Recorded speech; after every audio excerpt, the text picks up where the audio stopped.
What would you do if you saw a man stranded on the side of a deserted road in the dead of night?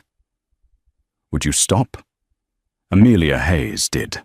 Greasy-handed and kind-hearted, she offered her skills as a mechanic to a stranger in a bespoke suit, a man whose expensive car had a problem she'd never seen before. She fixed it and refused his money, unaware of the contract she had just signed in blood. She thought she was helping a stranded motorist. She had no idea she had just saved the life of Alexander Volkov, the most ruthless and powerful mafia boss in the city, and he never lets a debt go unpaid. The scent of stale coffee and axle grease was the only perfume Amelia Hayes ever wore.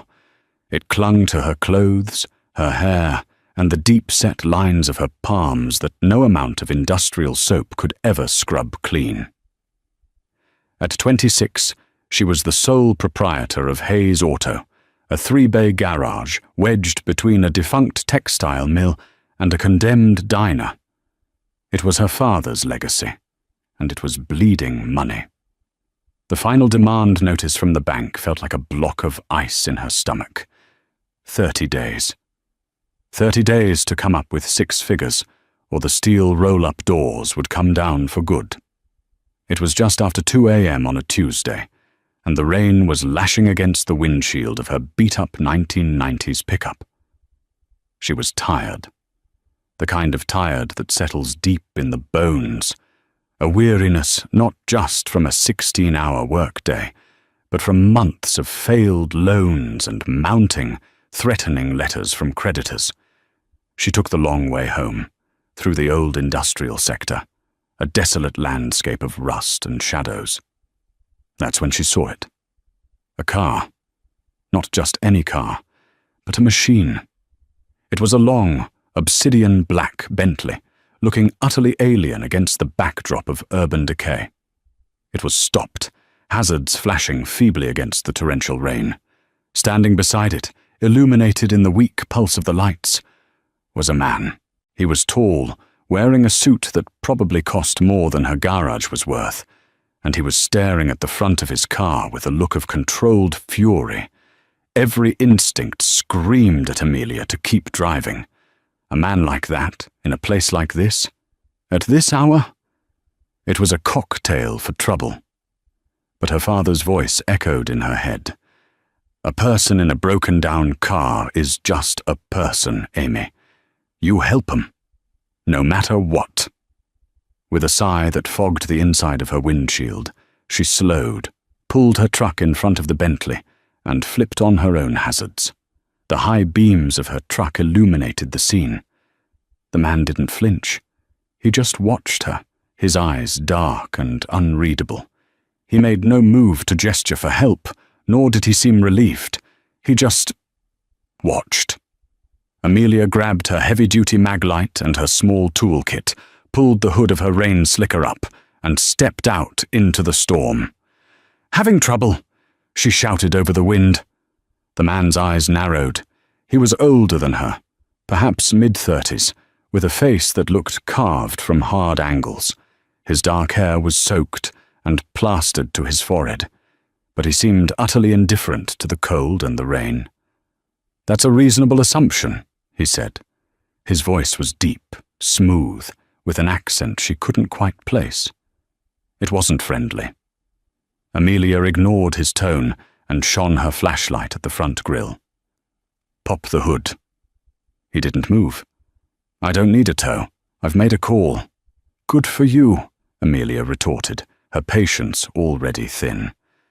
"But your call is probably half an hour out, and you're in a car that's broadcasting 'Rob me' to every desperate person in a 5-mile radius. I'm a mechanic. Let me look. Or don't. I don't care." She turned to go. "Wait." The single word cut through the rain. It wasn't a request. It was a command. She turned back. He had a remote in his hand and pressed it. The hood of the Bentley popped open with a quiet, expensive snick. Amelia got to work. She shone her light into the pristine engine bay. It was a masterpiece of German engineering, clean enough to eat off, but she spotted it almost immediately her trained eyes catching what a layman never would. "Well, there's your problem," she muttered. She pointed the beam at the electronic throttle control module. "This isn't a breakdown. This is sabotage." The man's posture changed. He went from irritated stillness to absolute, lethal focus. "What do you mean?" "I mean," she said, leaning in, "your main wiring harness has been compromised." She pointed to a spot where the wires were cleanly sliced, but in a way that would take an expert to find. "And your backup line is fried. Someone knew exactly what they were doing. They didn't want this car to just stop. They wanted it dead. Right here." She looked up at him. "You must have really ticked someone off." His eyes were like polished obsidian. He gave a small, humorless smile. "I have a talent for it." Amelia sighed. "Okay, this is a $5,000 repair at a dealership. It's not something I can fix on the side of the road." "I see." His tone was flat. He was already reaching into his suit jacket. "But," Amelia interrupted, "I can bypass it." She set her toolkit on the wet pavement. "It'll be ugly, it'll void your warranty, and you'll have every warning light on your dash screaming at you. But it'll get you home." For the next 20 minutes, she worked in silence. She was a blur of precise, confident motion, her greasy fingers deftly splicing wires, bypassing the fried module, and wrapping the connections in high-grade electrical tape from her kit. The man just watched her. He didn't offer to help. He didn't speak. He just stood there, getting soaked, his gaze fixed on her hands, as if she were defusing a bomb. Finally, she wiped her hands on an already filthy rag from her back pocket. "Okay, try it." He got into the driver's seat. The car, which had been utterly silent, roared to life with a deep, throaty vroom. As she predicted, the dashboard lit up like a Christmas tree. He got out of the car, his expression unreadable.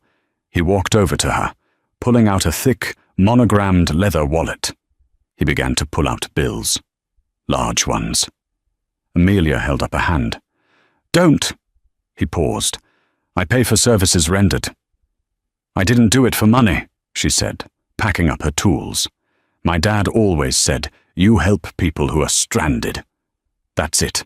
No charge." "I'm not people," he said, his voice dropping. "And this wasn't a service. You're a professional. You deserve payment." "And I'm declining it," Amelia said, her temper flaring. She was tired of rich people thinking a handful of cash could solve anything. "Just get home safe, and maybe find a new route." She slammed her truck's toolbox shut and headed for her door.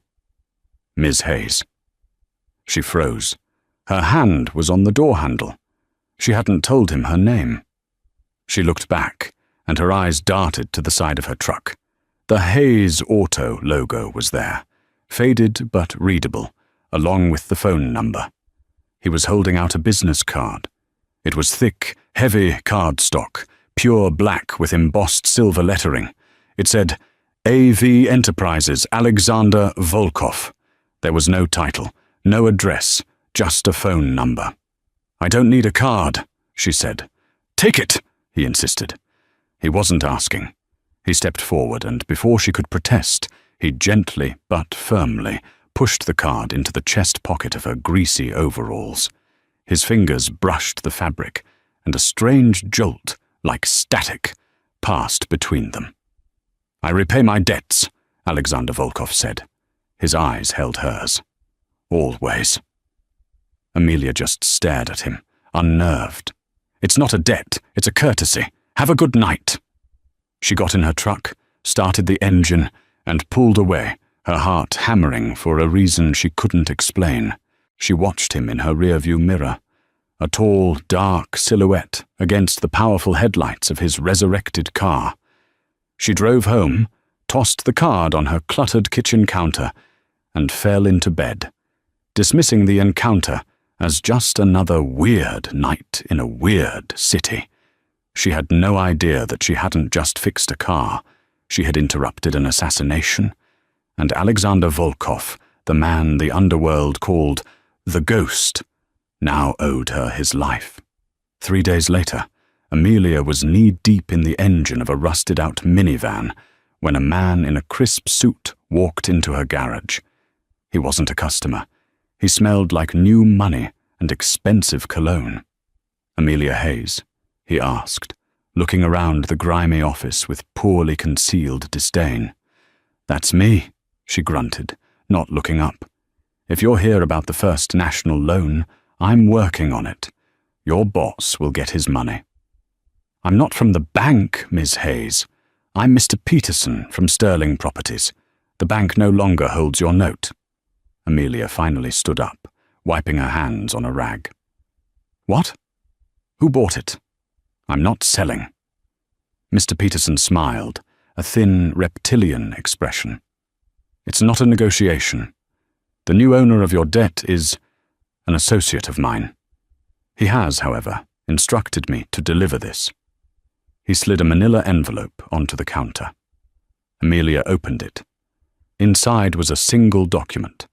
She read it, her eyes widening. She read it again, and a third time. It was a paid-in-full notice. The entire 6-figure loan, including interest and penalties, had been settled. I don't understand," she stammered. "Who did this? Why?" "My associate believes in community investment," Peterson said smoothly. "The property is yours, free and clear. He wishes you well." Amelia's blood ran cold. This wasn't a gift. It was a chain. "Who is he? I can't accept this." "You already have," Peterson said. "The debt is settled. There's nothing to accept." He turned and walked out, leaving Amelia staring at a piece of paper that represented both her salvation and her damnation. She ran to her counter, frantically digging through the pile of receipts and junk mail. She found it. The black card. AV Enterprises. Her hands were shaking as she dialed the number. It rang once. "Yes." The same deep, smooth voice from the roadside. "This is Amelia Hayes," she said, her voice unsteady. You paid off my garage." There was a pause. "As I said, Ms. Hayes, I repay my debts." "This isn't a repayment. This is a fortune. I won't accept this. I'll pay you back. I'll set up a plan. No," he said, cutting her off. His voice was calm, final. "You will not. The matter is closed. It was a business transaction." "What business? What do you want from me?" she demanded, panic rising in her throat. "I wanted to settle a debt. I have done so. Goodbye, Amelia." The line went dead. Amelia felt like she was going to be sick. This wasn't real. People didn't just pay off other people's crippling debt. Not unless they wanted something in return. Something more than money. But the next week, things got stranger. The loan shark who had been sending threatening letters about her father's old business debts, a separate, more dangerous problem, suddenly went silent. A man named Ricky, who had twice come by to remind her of her obligation, didn't show up. When she cautiously called the number she had, it was disconnected. Then, a massive shipment of high-end diagnostic tools she had ordered months ago and cancelled because she couldn't afford the down payment arrived on a flatbed truck. The invoice was stamped, paid. Amelia was living in a state of terrified confusion. She was no longer drowning in debt, but she felt like she was in deeper water than ever. She went to work. She fixed cars, but she was constantly looking over her shoulder. Every customer was a potential threat. Every black sedan that drove past her garage made her heart leap into her throat. She was being watched. She could feel it. Across town, in a penthouse office that viewed Apex City as a glittering map, Alexander Volkov stood at a floor-to-ceiling window. "She's scared," said a man behind him. This was Ben Carter, his head of security, his right hand, the only man he trusted implicitly. "She should be," Alexander said, not turning. "She's smart. She knows this isn't a gift. The debt is paid, Alex. You saved her garage. You're square." "Square?" Alexander turned. His eyes were cold. "She saved my life. Thorne's men had me bracketed. They knew my route. They knew the car's weaknesses. It was a perfect trap. That tow truck she mentioned? That was the hit team. They were 10 minutes out. If she hadn't stopped, if she hadn't been able to do the impossible and bypass that system, I'd be a body in a ditch." "So you paid her. Generously." "She refused my money," Alexander said, a flicker of something, admiration, curiosity in his gaze. "She has integrity. It's a rare commodity. And now she's a loose end." "A loose end?" Ben looked confused. "She's a mechanic. She doesn't know anything." "She knows my face," Alexander corrected him.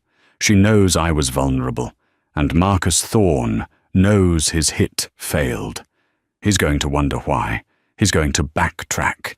He's going to find out who was on that road. And when he finds her—" Ben's expression hardened. "You think he'll go after her?" "I know he will. He'll use her to get to me, or he'll silence her permanently. Either way, she's in my world now, whether she likes it or not." "So what's the play?" Ben asked. "We can't just leave her out there as bait." "No," Alexander said. "We're not. She's a professional, as she said. So I'm going to hire her. She's too proud to accept a gift, but she can't refuse a job. Especially not when the job is the only thing that will keep her alive." He picked up his phone. "Get the car. We're going to Hayes Auto." Amelia was welding a cracked exhaust bracket when the shadow fell over her. She flipped up her mask, her body tense. Alexander Volkov was standing 2 feet away, looking as immaculate in a dark grey suit as he had on the side of the road. His car, a different one this time, a matte black Audi RS, was parked silently in her driveway. "Ms. Hayes," he said. "Mr. Volkov." She set the welding torch down, her heart thumping a heavy, fearful rhythm. "I told you, I'm going to pay you back." "We've already discussed that," he said, dismissing her words with a wave of his hand. "I'm not here about the loan. I'm here with a job offer."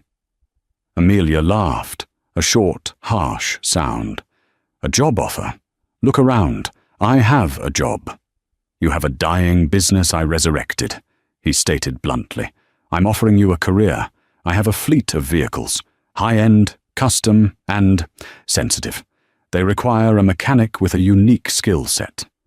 Someone who can fix complex electrical problems on the fly. Someone who can be discreet. Someone who knows how to bypass a fried throttle module," Amelia finished, her eyes narrowing. "Precisely." "I'm not interested," she said flatly. "I don't work for whatever it is you do." "What I do," Alexander said, "is run AV enterprises. We have holdings in shipping, real estate, and private security. My vehicles are targeted by competitors. I need a mechanic I can trust. Someone who isn't already on another's payroll. Someone who owes me." The last 2 words hung in the air, heavy and sharp. "I thought you said the debt was paid," she whispered. "The financial debt is. But you are now a person of interest to my competitors. The same people who disabled my car. They know a civilian was there. They're looking for you." A cold dread, sharper than any she'd felt before, washed over her. "You're lying. You're just trying to scare me." "Am I?" he asked. He gestured to Ben Carter, who had been standing silently by the door. Ben tapped his phone. Amelia's own phone buzzed. He had sent her a file. It was a short, grainy video from a security camera on a building across from her garage. It was time-stamped from the day before. It showed 2 men in a dark sedan, parked down the street. They were taking pictures of her customers, of her truck. She recognized one of them. It was Ricky, the loan shark. Ricky worked for a man named Marcus Thorne, Alexander said, his voice a low monotone. Thorne is my main competitor. He's the one who put the squeeze on your garage. He's the one who tried to kill me. And now he knows you were there. He thinks you work for me. Amelia felt her knees buckle. She leaned back against the workbench. You have two choices, Alexander continued. You can stay here, pretend this isn't happening, and wait for Thorne to send men who aren't just taking pictures. Or you can come work for me. I'll pay you 5 times what you make here. I'll give you resources you've only dreamed of. And in return for your services, I will provide you with my personal protection. Protection, she repeated numbly. Like a bodyguard? Like an employer, he corrected. You will be my private mechanic. You will be on call 24/7. You will work on my cars and my cars alone. You will live in a secure apartment I provide. You will be an asset. An asset, she whispered, the word tasting like poison. A prisoner. A protected asset, he said. It's a better offer than Marcus Thorne will make. Amelia looked around the garage, the worn tools, her father's old toolbox, the smell of grease. It was her whole life, and it was now a target. Do I have a choice? She asked. Not a survivable one, Alexander replied, with no hint of apology. If I do this, my garage, what happens to it? It's yours. I'll have a management team run it for you. You'll receive the profits, or you can sell it. It doesn't matter to me. She looked at her hands, covered in grease and nicks, her father's hands. He had built this place to be free, and now she was using it to bargain for her life. Fine, she said, her voice shaking with rage and fear. Fine, I'll work for you. Good. Alexander nodded, as if the outcome had never been in doubt. Pack a bag, just the essentials. Ben will escort you. Now, I can't just leave. You can and you will. He turned to leave. Welcome to AV Enterprises, Miss Hayes. An hour later, Amelia was in the back of the Audi, a single duffel bag at her feet. Ben Carter drove, his silence as unnerving as Alexander's presence. They drove downtown to the tallest, newest skyscraper in Apex City, a pillar of black glass and steel that bore the AV logo at its pinnacle. They didn't go to the lobby. Ben drove them into a private, subterranean parking structure. The elevator required his fingerprint and a code. It descended. When the doors opened, Amelia's jaw dropped. This wasn't a garage. It was a bunker, a high-tech lair.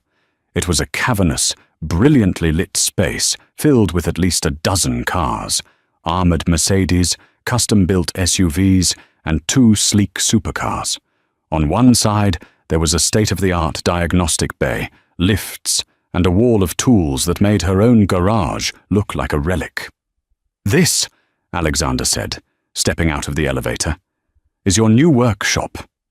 Amelia walked forward, stunned. She ran a hand over the cool metal of a fully equipped fabrication station. But then, she saw the other side of the room.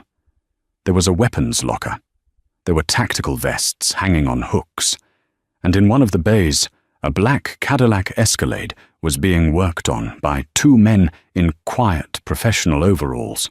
The side panel was off, and she could see the thick, layered weave of Kevlar and ceramic plating.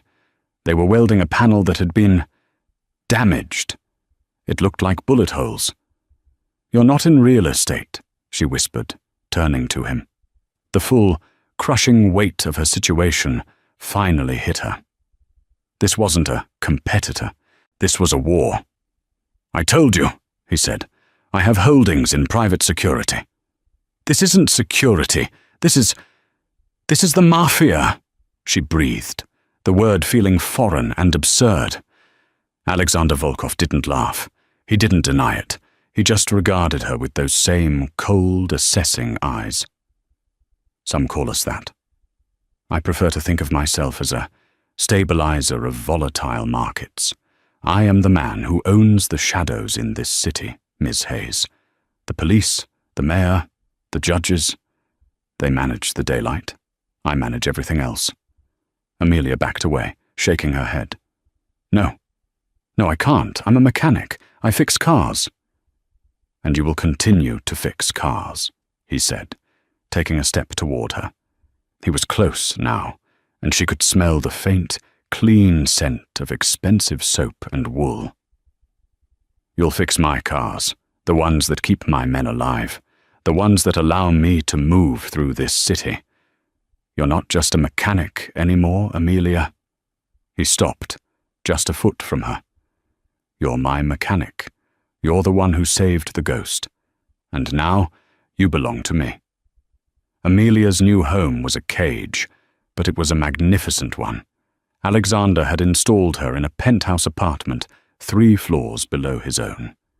It was a sprawling, sterile expanse of white marble, glass and chrome, with a breathtaking view of the city she was no longer free to walk in. She was paid a weekly salary that was more than she used to make in 3 months. She had a private elevator that took her directly to the bunker garage. She was watched, always. Ben Carter, or one of his silent, suit-clad subordinates, was her constant shadow. Her first week was a blur of disorientation. She was put to work immediately. Her job was to inspect, maintain, and upgrade Alexander's entire fleet. She found GPS trackers on 3 of the cars, which she reported. She found a weakness in the armor plating of his personal sedan, which she reinforced. She was good at it. Terrifyingly good. The work was complex and engaging, and a part of her, the mechanic part, thrived.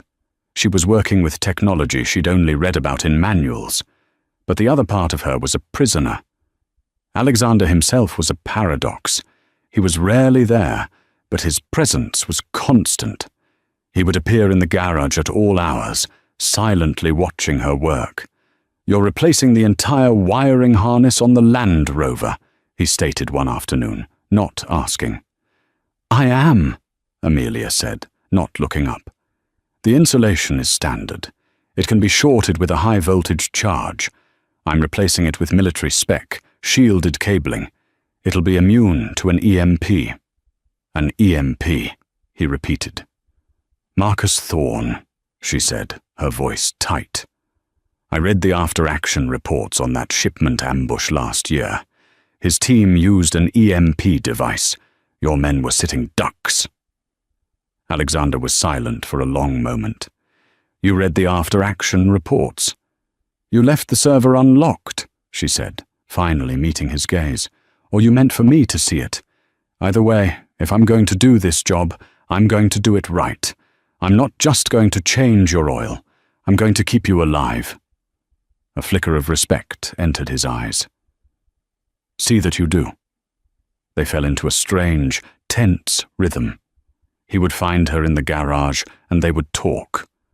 Not about his business, but about engines, about physics, about her father. "He taught me," she said one night, her hands deep in the guts of a modified engine. "He could listen to a V8 and tell you which cylinder was misfiring. He loved it. This was his whole life." "He was a good man," Alexander said. "It wasn't a question." "He was," Amelia whispered. "He died trying to save this place. He took on loans from the wrong people. From Thorne." "You knew it was Thorne?" Alexander asked, his voice sharp. "Not at first. Not until you showed me that video of Ricky. I just knew it was a predator. Someone who was bleeding my father dry. When he died, the debt became mine. Thorne has been trying to acquire that entire industrial block for a decade," Alexander said quietly.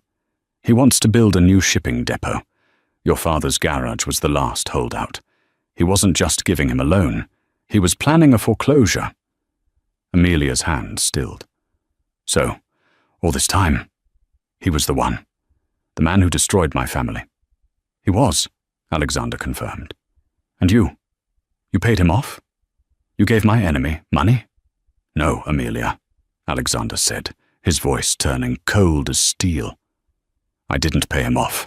I bought your debt. I am the new lien holder. Marcus Thorne didn't get a single dollar. He lost his leverage. He lost you. The implication was staggering. This wasn't a rescue. This was a hostile takeover. Alexander hadn't just saved her from Thorne. He had taken her from him. Why? She breathed. Just to get at him? At first, Alexander admitted, it was an opportunity to needle an opponent. And then he tried to kill me. And you were the one who stopped it. That made you valuable. That made you mine. Before she could process this, an alarm blared, a silent one that flashed on Ben Carter's tablet. Boss, Ben said, appearing at the garage entrance. Thorne is here. Amelia's blood froze. Here, in the building. At the gala, Alexander said, his face hardening into an impassive mask. He looked annoyed. The mayor's charity ball. I'd forgotten. He looked at Amelia, a long, calculating look. You're coming with me. What?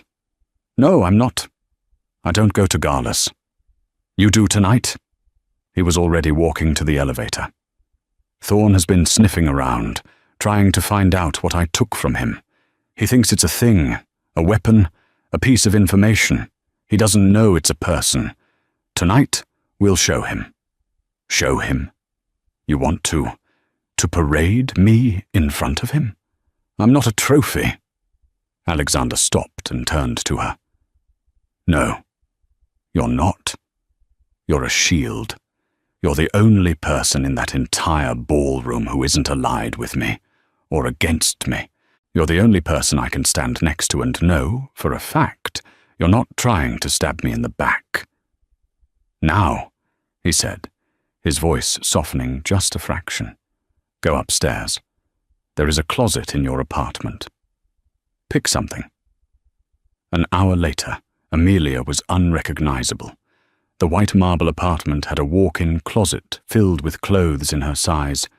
She had chosen the simplest, most severe dress, a column of dark emerald silk that left her shoulders bare. Her hair was pulled back in a sleek, low bun, a few tendrils escaping. The grease was gone from under her nails, but her hands were still calloused. When she met Alexander at the private elevator, his eyes swept over her, a slow, appreciative inventory that made her skin heat. Emerald, he said. A good choice. The gala was a sea of glittering phonies, politicians, judges, and businessmen, all smiling and shaking hands. Amelia recognized the mayor and the chief of police, both of whom greeted Alexander with a deference that bordered on fear. They all know who you are, she whispered, clinging to his arm. They all know who pays for their campaigns, he replied, handing her a glass of champagne. Drink. Try to look like you're not facing a firing squad. And then she saw him. Marcus Thorne. He was the opposite of Alexander. Where Alexander was cold, dark, and precise, Thorne was flashy. He wore a tuxedo with a velvet jacket, his hair was slicked back, and a massive diamond glittered on his pinky. He was laughing, a loud, braying sound, surrounded by people. Then his eyes found theirs. He locked onto Alexander. And then his gaze shifted to Amelia. His smile vanished. Recognition dawned. He knew. He detached himself from his group and glided toward them. Volkov, Thorne said, his voice oily. I didn't think this was your scene. And you, he said, turning his full, predatory attention to Amelia. The little mechanic. My. You clean up well. Amelia's hand tightened on Alexander's arm, her knuckles turning white. Thorne, Alexander said, his voice a polite, icy blade. I'm surprised to see you out. I heard you'd had car trouble recently. Thorn's eyes flashed. Things break. I replace them. Though I am curious, you seem to have acquired some of my property. His eyes licked over Amelia again. I was under the impression that Garage was about to be mine. Your impression was mistaken, Alexander said. I found the business and its owner to have potential. I invested. Invested? Thorn sneered. Is that what we're calling it? She's a long way from changing tires. Be careful, Volkov. Taking in strays is a good way to get fleas. And poaching in another man's territory is a good way to get put down, Alexander replied, his voice dangerously soft. The air crackled. The party seemed to fade away. It was just the three of them. Thorn looked at Amelia. He may dress you up, sweetheart, but you're just a tool, and tools get broken. Before Amelia could even flinch, Alexander moved. It was so fast she almost missed it. He didn't hit Thorn. He simply adjusted the set of Thorn's tuxedo, his hand resting on Thorn's lapel. But the gesture was so intimate, so threatening, that Thorn froze, his smile finally cracking. "This tool," Alexander whispered, loud enough for only the three of them to hear, "is the only reason I'm here to have this conversation. She is under my protection. If you so much as send a man to look at her garage again, I will burn your entire shipping empire to the waterline. Am I clear?" Thorn's face, usually so ruddy, was pale. He slowly, carefully, disengaged from Alexander's grip. "Crystal, Volkov," he hissed. He gave Amelia one last, poisonous look, then turned and stalked away. Amelia was shaking. Alexander steered her toward a quiet balcony. "Are you all right?" he asked. You just threatened him in a room full of people." "No one saw a thing," Alexander said. "They just saw two businessmen having a quiet word." He leaned on the railing, looking at the city lights. He recognized me," she whispered. "I know. He called me a tool. He's wrong." Alexander turned to face her. The moonlight caught the silver in his black hair. "He's a blunt instrument. You're a precision engine. He can't understand you. He can't understand why I would value you." "Why do you?" she asked, her voice small. "Is it just because I saved you?" He was silent for a long time. He reached out, his thumb brushing a loose strand of hair from her cheek. His touch was rough, calloused, like her own, but it sent a shock through her system.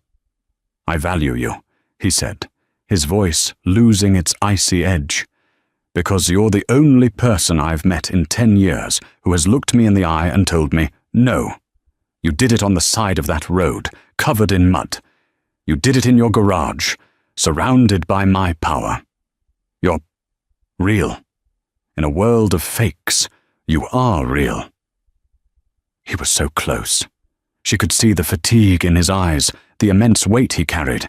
He was a monster, a killer, a criminal, but in that moment, he was just a man. He leaned in. Amelia's breath caught.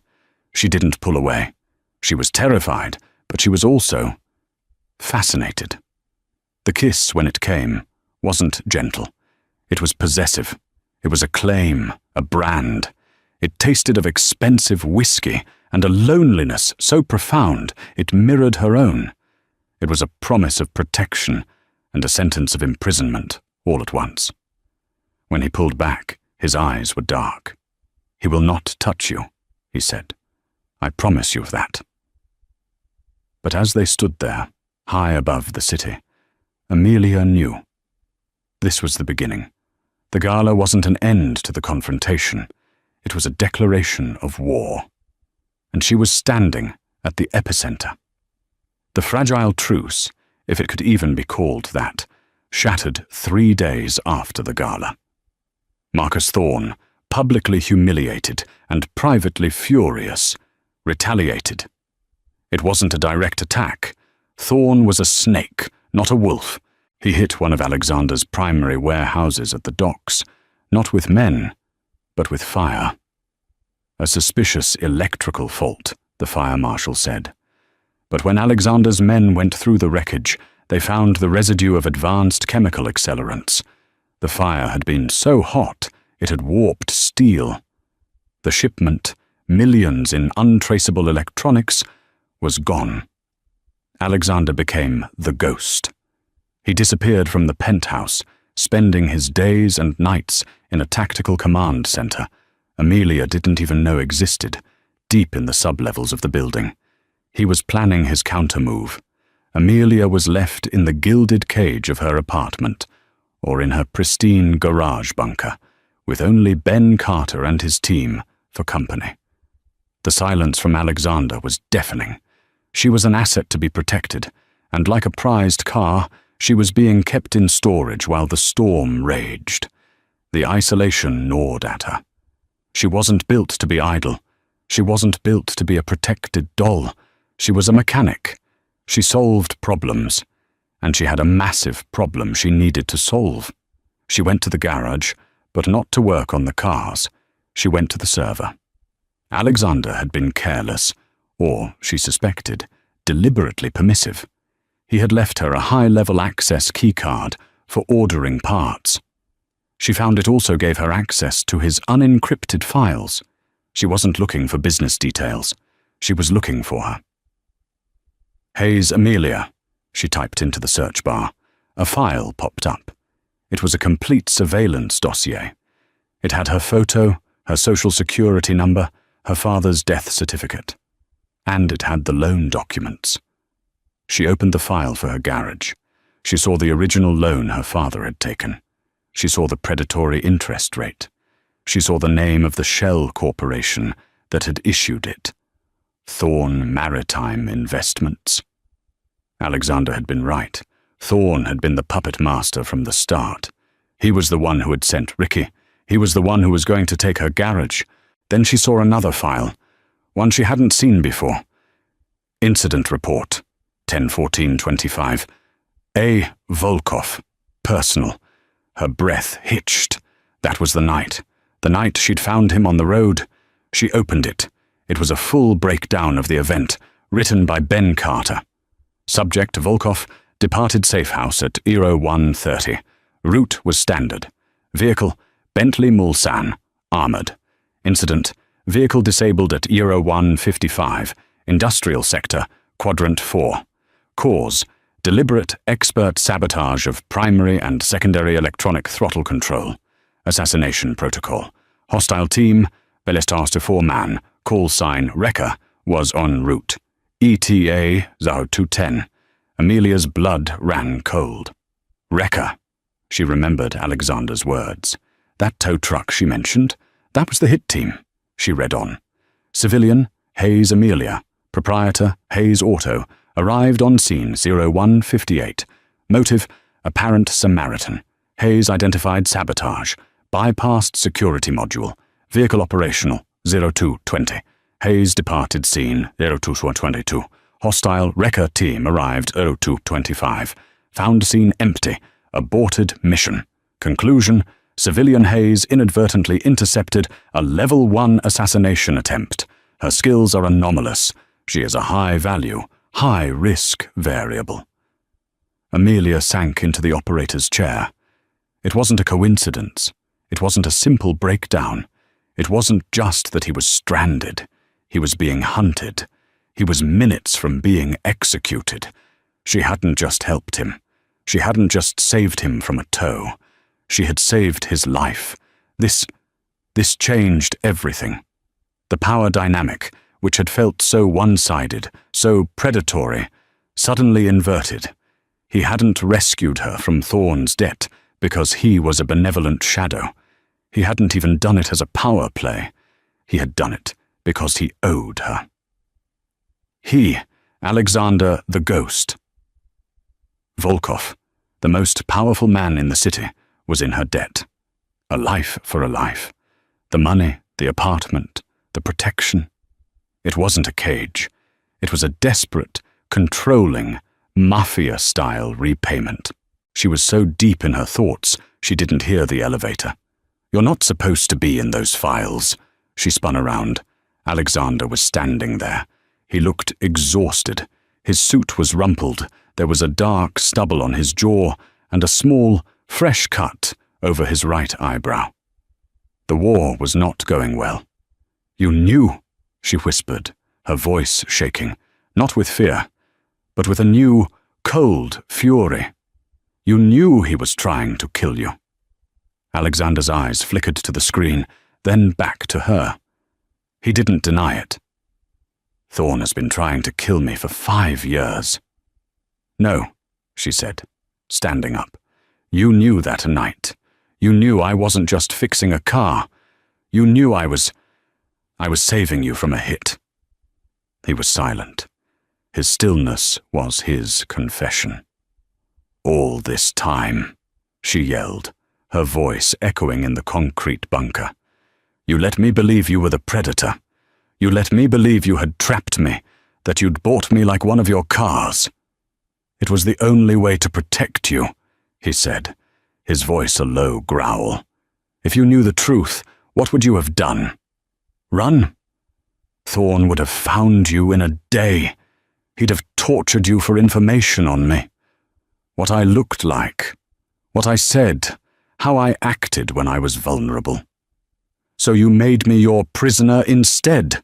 I made you my asset," he roared, slamming his hand on the steel workbench. The sound was like a gunshot.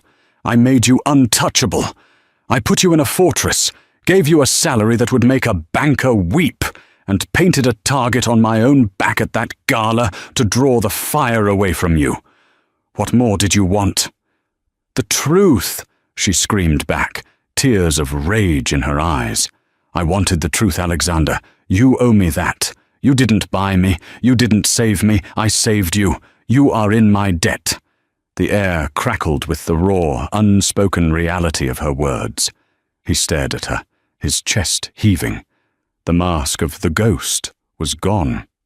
She was seeing the man, a man who had been cornered, a man who was in a war he was, for the first time, not certain he could win. "Yes," he said, his voice finally breaking. "You're right, I am. I owe you my life, a debt I have been repaying in the only way I know how. By controlling me, by protecting you. It's the same thing." He ran his hands through his hair, a gesture of profound frustration. "Thorn, he's not just a thug, Amelia. He's smart. He's dug in. The warehouse fire. It wasn't just electronics. It was leverage. Documents I had on the chief of police. He's crippled me. He's cut my supply lines. And he's taken my eyes." He slumped against the workbench, the exhaustion hitting him all at once. "He's winning," he whispered. It was an admission she knew must have cost him everything. Amelia looked at him. The rage was still there, hot and bright, but something else was mixing with it. Pity, understanding, and a terrifying, proprietary feeling. This man, this monster, he was hers. His life belonged to her. "So let me help," she said. He looked up, confused. "Help? You're a mechanic." "I'm your mechanic," she corrected, walking toward him. "I'm the one who knows how to fix things that are broken. You're broken. Your operation is broken. And I know cars. What does that have to do with anything?" "What's the one thing Thorn values more than money?" she asked. Alexander thought for a second. He has a car, a custom-built, armored Rolls-Royce, a one-of-a-kind. He calls it the Behemoth. He's pathologically paranoid. He won't go anywhere without it." A slow, cold smile spread across Amelia's face. It was a smile that would have looked alien to her a month ago. "A car," she said. "He trusts a car. And I know cars. You've been trying to fight him in the warehouses and the banks. He's a snake." She tapped her temple. "You need to fight him where he lives. You need to take away the one thing he thinks keeps him safe." Alexander's eyes, dull with fatigue, sharpened. He was listening, really listening. "I've seen the schematics for that model," she said, pulling up a new file on the server. "Thorn had it custom armored, but the chassis is the same, and it has a flaw." She pointed to a diagram of the vehicle's onboard computer. "It's over-engineered," she said, her voice full of the old, confident grease monkey arrogance. "He thinks it's a fortress, but it's not. It's a cage. And I," she said, looking Alexander dead in the eye, "know exactly how to build the key." Amelia's workshop became a war room. "Thorn's behemoth, his armored Rolls-Royce, isn't a fortress," she declared, building a black box of wires and circuit boards. "It's a network, and I can break it." Alexander watched, astonished, as she explained her plan. "He has a meeting at the Argent Hotel. He'll use the First Street Bridge." "A kill box," Alexander realized, his tactical mind catching up to hers. "I have to be close," Amelia insisted. "In the bridge's trusses, not in a car. I need a clean shot with this." She held up her device. That night, the bridge was a steel trap. As Thorn's convoy sped across, Alexander's teams, in 2 heavy-duty trucks, executed a perfect pincer movement, ramming the escort cars and trapping the behemoth. From her perch in the cold ironwork above, Amelia pointed her antenna and pressed the button. Below, the Rolls-Royce choked. Its lights died. The engine went silent. She hadn't just shut it off, she had entombed him. While Alexander's men swiftly neutralized the guards, he walked to the dead car and had the door blown off its hinges. A terrified Marcus Thorn was dragged out. "What did you do to my car?" he shrieked. Alexander looked up into the darkness where he knew she was watching. She did. Back in the penthouse, the war was over. "You're free, Amelia," Alexander said, his voice heavy. "Thorn is gone. You can have your old life back."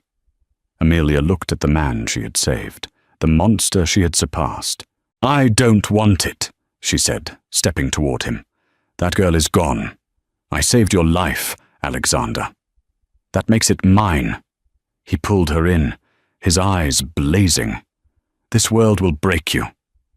"It already tried," she whispered and kissed him. It wasn't the kiss of a captive. It was the kiss of a queen.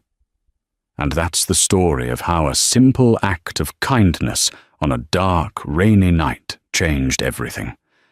Amelia thought she was fixing a car, but she was really seizing a throne.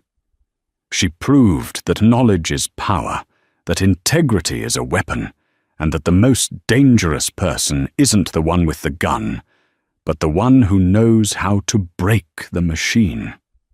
Alexander Volkov may rule the city's underworld, but he is ruled by the one woman who saw the man behind the monster and wasn't afraid. If you loved this story of drama, karma, and dark romance, please show your support. Hit that like button, share this video with a friend who loves a good twist, and most importantly, click subscribe and ring the bell. We have new stories coming every week, and you won't want to miss what happens next in the shadows of the city. Thanks for listening.